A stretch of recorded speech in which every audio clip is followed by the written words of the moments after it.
Bonjour à tous et merci de suivre le 6h30. Je vous donne lecture de ce communiqué de la présidence de la République. À son Excellence, M. Emmanuel Macron, président de la République française. Monsieur le Président, l'équipe nationale de la France vient de remporter brillamment et pour la deuxième fois la Coupe du monde de football. Au nom du peuple ivoirien et à mon nom personnel, je tiens à vous adresser, ainsi qu'au peuple français, mes plus chaleureuses félicitations. Ce nouveau sacre qui intervient 20 ans après le premier en 1998 mérite particulièrement d'être salué. Cette remarquable performance des Bleus est l'heureux aboutissement des efforts, du courage et de la détermination de l'équipe française depuis le tour des éliminatoires jusqu'aux phases finales. La France vient une fois encore de démontrer sa capacité à relever les défis qui se présentent à elle à l'image des grandes nations. Je puis vous assurer, Monsieur le Président, qu'au regard des excellentes et historiques relations d'amitié et de coopération qui ont toujours existé entre nos deux nations, le peuple ivoirien savoure avec vous, ainsi qu'avec le peuple ami de la France, ces moments de bonheur et de grande allégresse. Très haute considération, Alassane Ouattara, président de la République de Côte d'Ivoire. Dans la ville d'Agboville, le fleuve Agbo est sorti de son lit, inondant plusieurs habitations. Des dizaines de familles sont sans abri. On en sait plus avec Franck Wadiou. Décor bien triste en plein centre d'Agboville, la capitale de l'Andié-Bitiassa dans le sud ivoirien. Plusieurs habitations du quartier artisanat inondées par la montée des eaux du fleuve Agbo traversant la ville. Ça a gâté tout, valisio. Un barreau, tout est gâté. Du pont, on peut apercevoir à proximité du fleuve des maisons, le lit de l'eau côtoyant des ordures de toutes sortes et dans les quartiers, plusieurs canalisations bouchées. Mais pour beaucoup, cette inondation due à une crue de l'eau fluviale est un phénomène naturel observé à chaque saison pluvieuse, sauf que cette année, l'eau est montée plus que de raison. Dans cette cour, les gestes les plus simples sont une corvée. L'environnement, l'eau, c'est... Même là, on n'arrive pas à se baigner comme se doit, on n'arrive pas à sortir et les moustiques nous fatiguent. Contraintes pour se rester sur place, ils sont cependant nombreux à être partis, certains chez des voisins. Depuis le 22 juin, nous, on a quitté la maison. Ce jeune couturier a quant à lui élu domicile sur son lieu de travail. Ça me fatigue. Ma famille et moi, vraiment, on a quitté la maison. Actuellement, la famille, madame et les enfants, c'est tout de l'autre côté. Des habitations sous les eaux, un risque sanitaire. Nous croisons au détour d'une ruelle le premier responsable communal en tournée pour rencontrer les populations et le suivons dans cette partie du quartier envahie par les eaux. Pas la première fois, il y a une inondation puisqu'ils sont proches de l'eau. Donc nous avons déjà procédé à des sensibilisations et ça fait que dès que l'eau a commencé à monter, les populations elles-mêmes ont pris des dispositions par rapport à ce qu'on leur a déjà dit. C'est vrai, nous déplorons tous la situation, mais que quand même nous avons de manière générale maîtrisé la situation en attendant que l'eau reparte, n'est-ce pas, sur son lit. L'indiscipline de certains vivants non loin des cours d'eau sur une surface plane, c'est l'occasion de sensibiliser. Pourquoi? Parce que d'abord, il y a le fait des hommes, vous le savez. Le fait des hommes, c'est quoi? C'est que là où il ne faut pas construire, l'homme, ça va construire là. Là où il ne faut pas jeter les ordures, l'homme, ça va jeter les ordures là. Et donc, nous allons regarder avec vous ce qu'il faut faire pour que désormais on évite ça. En attendant que le niveau de l'eau baisse, les autorités municipales ont lancé une opération d'identification des sinistrés afin de déterminer le nombre exact de victimes et identifier celles à déplacer. La crue des eaux du fleuve Agbo dure depuis plus de 10 jours maintenant. Pour l'heure, il n'y a aucune perte en vie humaine. En image, fin de calvaire pour les populations de la sous-préfecture de Yokoboué dans le département de Guitry, dans la région du Lodjibois. La pénurie d'eau qu'elle rencontrait depuis 34 ans a pris fin. Cette sous-préfecture dispose d'une nouvelle station de traitement d'eau potable pour fournir de l'eau de qualité en quantité, et ce pour les 3 prochaines décennies. La station de traitement d'eau a été mise en service par le ministre Téné Birahima Ouattara ce samedi en présence d'autres membres du gouvernement.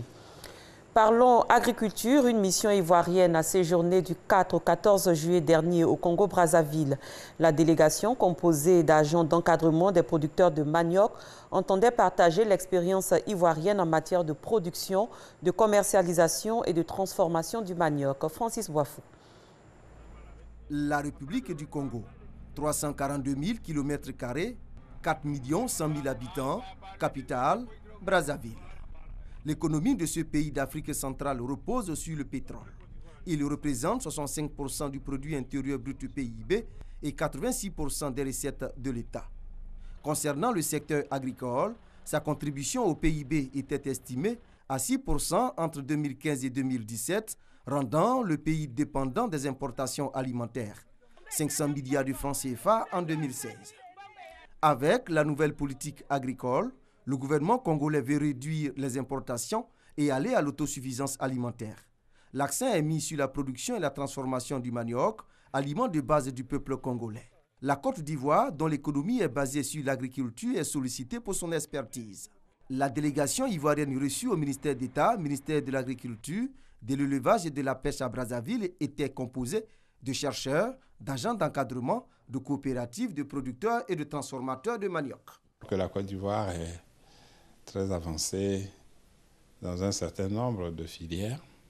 La production et la transformation du manioc, la recherche qui doit se dérouler dans cette filière nous intéresse au plus haut niveau. Les usages du manioc sont très limités chez nous. Il faut les diversifier. Et ensuite, nous pouvons partager des expériences qui pourraient améliorer la productivité, réduire la pénibilité du travail. Avant cette rencontre, les Ivoiriens se sont entretenus avec la ministre de la Promotion de la Femme, de l'intégration de la femme au développement du Congo. Ce sont les femmes en République du Congo qui sont responsables de près de 70% de la production de ces produits de base et de 100% de la transformation de ces produits de base. Donc on ne peut pas faire partir cette délégation sans que le ministère de la Promotion de la Femme soit impliqué. Et donc nous travaillons en étroite collaboration avec le ministère de l'Agriculture afin que cette coopération soit effective. Maintenir l'excellence des relations entre la Côte d'Ivoire et le Congo-Brazzaville, l'ambassadeur de la Côte d'Ivoire au Congo y travaille depuis sa prise de fonction en janvier 2017. La Côte d'Ivoire ayant choisi l'agriculture comme socle de son développement économique, a mis les moyens en place pour développer l'agriculture tant au plan des méthodes culturelles que de la recherche, pour avoir les meilleures variétés qui permettent d'avoir une meilleure rentabilité à l'hectare. Ça permet de conserver la nature, de respecter l'environnement. Alors ce sont des bonnes pratiques que nous voulons introduire auprès de nos sœurs et frères du Congo. Ces échanges d'expériences entre Congolais et Ivoiriens se sont déroulés du 4 au 14 juillet dernier dans les 12 régions de la République du Congo, soit plus de 4 mois après une visite de la délégation congolaise dans les agences d'encadrement de structures de recherche agricole et dans les champs de manioc en Côte d'Ivoire. Comme annoncé plus tôt, fin de calvaire pour les populations de la sous-préfecture de Yokoboué dans le département de Guitry, dans la région du Lodjibois. La pénurie d'eau qu'elles rencontraient depuis 34 ans a pris fin. Cette sous-préfecture dispose d'une nouvelle station de traitement d'eau potable pour fournir de l'eau de qualité en quantité et ce pour les 3 prochaines décennies. La station de traitement d'eau a été mise en service par le ministre Téné Birahima Ouattara ce samedi en présence d'autres membres du gouvernement. Mamadou Kwasi. Yokoboué, sous-préfecture située sur l'axe Grand Laou Fresco dans la région du Lodjibois, était confrontée depuis plusieurs décennies à une pénurie d'eau. Le château ne pouvait produire que 110 mètres cubes d'eau par jour pour une population estimée à plus de 8000 âmes, d'où le recours à l'eau de marigot ou de puits. On va au marigot à 4 h du matin, 5 h du matin, on ne dort pas, on va chercher de l'eau. Et puis on monte les côtes, hein. On monte la côte. Ce n'est pas comme si la route est plate, on monte côte avec ce bidon-là. Tu peux faire 3 tours comme ça pour avoir de l'eau.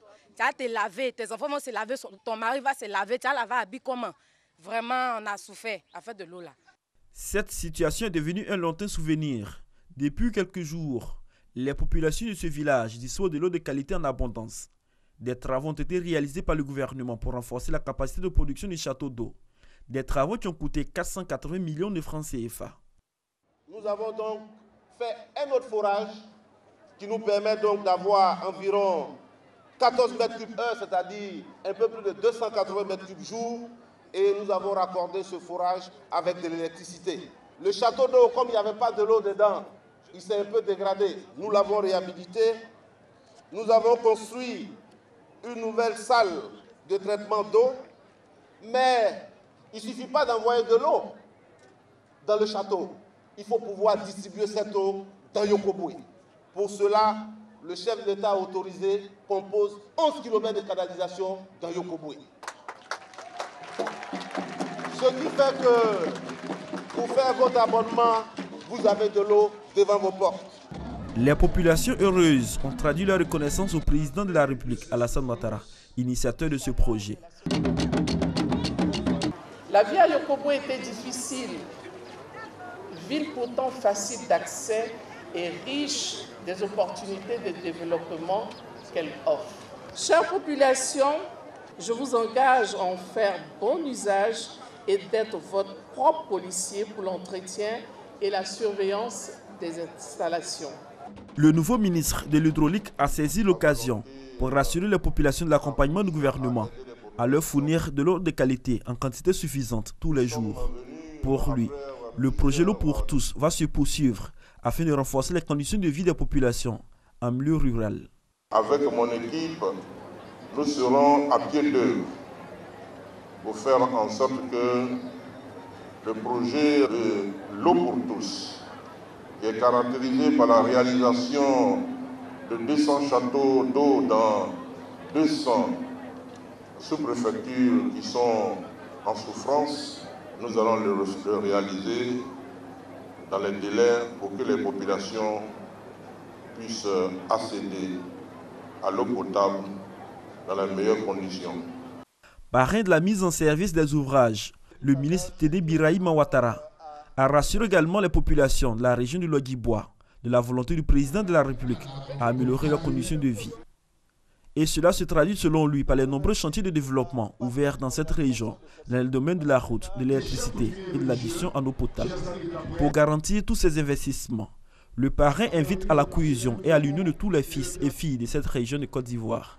Le président de la République reste disposé à travers le gouvernement à apporter à Yokoboué, à toutes les régions de Côte d'Ivoire, un mieux-être. Je voudrais vous demander, chère population de Yokoboué, de l'accompagner dans cette tâche. La Côte d'Ivoire a besoin de paix. La Côte d'Ivoire a besoin de cohésion pour aller de l'avant. C'est le 7 avril 2017 que les travaux ont été lancés par le ministre Amédée Kofi Kwaku, alors ministre des Infrastructures économiques. Le château d'eau va desservir plusieurs autres villages de la sous-préfecture de Yokoboué. À l'étranger, au Nicaragua, des étudiants ont été assiégés par des paramilitaires dans une église. Pendant près de 20 heures, les étudiants ont vécu la terreur dans l'église La Divine Miséricorde. 2 étudiants ont été tués d'une balle dans la tête. Le Nicaragua est secoué depuis le mois d'avril par une vague de protestations menée par des étudiants qui réclament le départ du président Ortega. Le président russe Vladimir Poutine a rendez-vous ce 16 juillet avec son homologue américain Donald Trump à Helsinki, dans le nord de la Russie. Il s'agit de la première rencontre officielle bilatérale pour les 2 dirigeants qui se sont vus plusieurs fois en marge des sommets internationaux. C'est la fin de ce 6h30. Merci de l'avoir suivi. Très bon début de journée à tous et à toutes.